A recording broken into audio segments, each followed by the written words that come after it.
Hey guys, Sam Marie. I thought we'd continue to pull some cards here. I just had some of my black stones here on my animal deck. Let's keep pulling from this deck.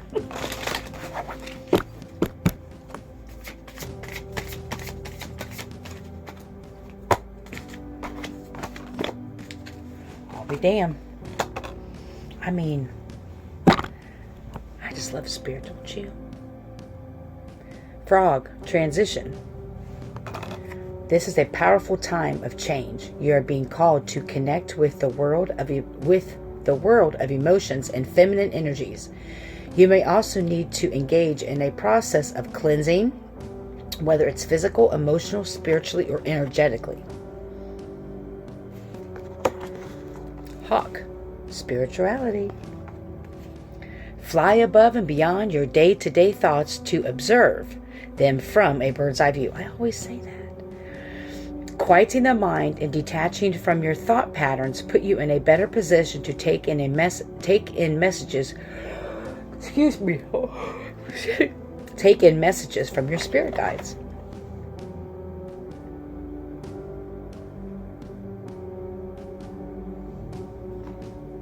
What are we avoiding by not connecting with our emotions, Spirit? I mean, we're not fluff here. We're about true healing. We don't talk about it. We be about it. I want to know what is the thing that's being avoided by not quieting our mind, by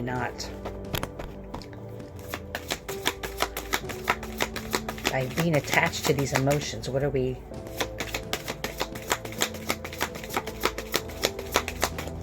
Are we supposed to do the other deck? Oh, well, there's this. There's that. 26, fear and anxiety.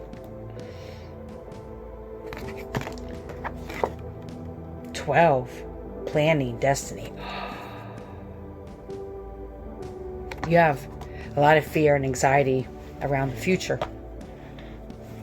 And so why you may not be quieting your mind or really sitting with yourself and tapping in and seeing things from a different point of view is because there's a fear around what your destiny is. Do you not know who you are? Do you not know that you're a divine spiritual being? You weren't put on this earth to just work, go home, and pay for a house and car. Now again, I've said this before, if that's okay with you, cool. But you may be not wanting to really connect with yourself and having all kinds of excuses of all the things you need to do is because you're really going to tap into who the fuck you are. And that's going to be a big spiritual awakening, and it's going to be a big, what they call the dark night of the soul, when the veil really comes off. When you realize, I can't do this anymore. And everyone's had that moment who's on this path, like, I can't live like this. I can't do this anymore. And so sometimes we kind of know that's coming. And so we don't spend time in meditation. We don't, take the time to sit with our emotions and sit with our feelings, or to see things from a different points of view, because we know if we quiet our mind and see things from a different point of view, we'll really sit and think and say, you know what? I'm not happy. There has to be more. I know I'm destined for more. No, I'm not putting nothing on anybody. If you see my readings, I don't put any energy on that, and I cut all energetic cords after each reading. So I'm not putting this on someone, but there is somebody out there that this is the position that you're in. This is why there's a lot of fear and anxiety.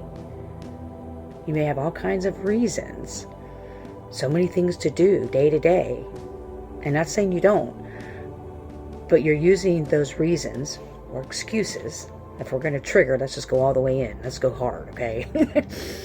All those reasonings as why you can't quiet your mind, but in actuality, it's because when you do quiet your mind, you're going to realize that the shit's not working for you anymore.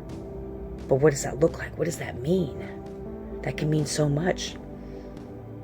For some people, it's like, oh, I may be switching careers. For some people, it's like, if I don't do anything that's not my spiritual path, I can't breathe. That's the point it got to for me. So it makes it challenging. I'm talking to a divine, we all are, amazing beings, but I'm talking someone who has a lot of power, the good, the divine light, a lot of source energy, a lot of knowledge, a lot of knowing. You have the knowing, and if you know, you know. And so there's a lot of fear and anxiety around that, because what does that look like if you step into this power? I know it's not easy just walking away from everything, especially if you have kids or family or whatever reason it is, but it seems too big for you to plan it out, but you have this destiny that you're afraid of. You're afraid of your power. And I'm talking power of the good, not people who use their power and their gifts and abilities for the dark and to harm people. I'm not talking about that. Of the light. You have a beautiful, amazing light inside of you that you're afraid of. Because by accepting that, quieting your mind and listening to your intuition and kind of following this path, it's like, oh shit. A lot of times people don't want the veil to come down because it's just too raw. And it has to come down piece by piece and layer by layer. It doesn't come all down at once. Usually at the end part it does. At least for me it did. Like, thank God. Thank you, Spirit, for not pulling the whole veil off me. Because if I probably would have ended my life if I would have known what I know now all at once. Just like it was prophesied to me by the very first psychic who I didn't even pay. I just happened to go into a shop one day, and she stopped mid-conversation. Her name was Tanya Fries, actually in Lancaster, Ohio. And she stopped mid-conversation, and she came over and talked to me and said, I need to talk to you. I forget how it was, but she's like, I have a message for you. Which is weird because I never met her before. And she told me the same thing. I can't tell you all of your gifts. I can't tell you everything that is going to happen or what's meant for you or the gifts. I won't go into detail, but it was an amazing experience with her. It was like an hour and a half. I didn't pay her anything. She said, because you wouldn't believe me and you wouldn't be able to handle it. She was fucking right. She was right. I wouldn't have been. If she would have actually told me everything up to where I'm at today, to this point of all my gifts and all the things I was going to go through and all these things, I would have ran away from it. The fear would have kept me. I probably would have started using drugs again, to be honest with you. And so it's okay just to peel little layers of the onion back. But to look at, why are you so afraid of your power? Why are you so afraid and have so much anxiety around your greatness? Who told you your whole life that you didn't, someone like you, or someone from your background, or someone who looked like you, or someone who had your history, or whatever it is, first of all, it has nothing to do with material status, first of all. Look at Jesus if you want to run that narrative. There are the other amazing starseeds that walk this earth. Who weren't, they weren't these wealthy people. But it's bigger than that. It's, what is it that was told to you that makes you think you don't have this divine greatness placed upon you?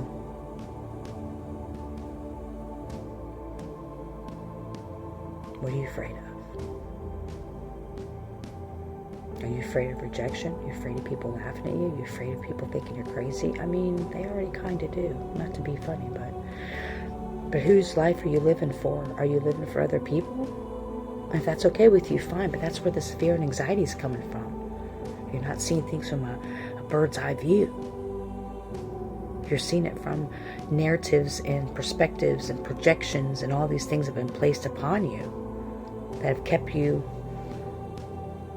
I don't like stuck, but in this matrix. You're a divine, infinite being, and you have a beautiful light that the world needs and wants to see, and you have so many gifts and talents that we all need to see and experience.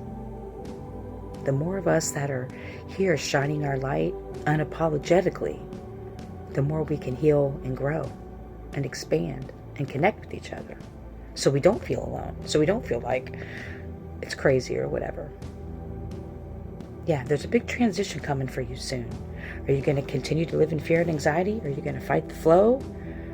Are you going to really try to expand and shine the beautiful light that you are? Because you're worth it. Trust me, you're worth every breath. I hope you're healthy and happy, full of joy. May you love and be loved. Heal. Don't harm. Have a great night.